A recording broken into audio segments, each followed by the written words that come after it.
Talk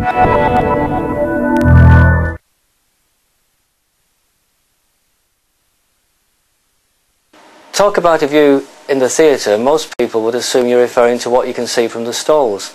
But this week we're standing at the doorway to the Grand Theatre, and as you can see, at times it's been a very restricted view.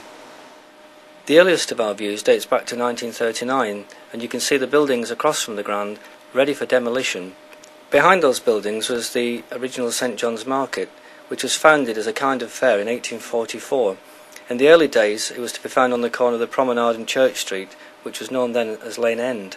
This developed into a market, opened in July 1844, which according to the Gazette archives was for the sale of fish as well as ordinary produce.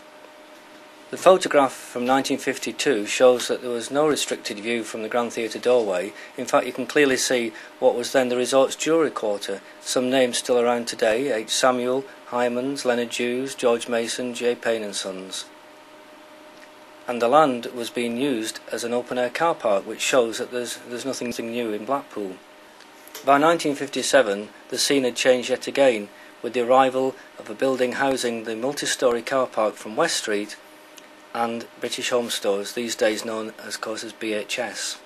Stand at the entrance to the Grand today, and rather than just road, you'll see cobbles, as much of the area has been pedestrianised to make it shopper-friendly.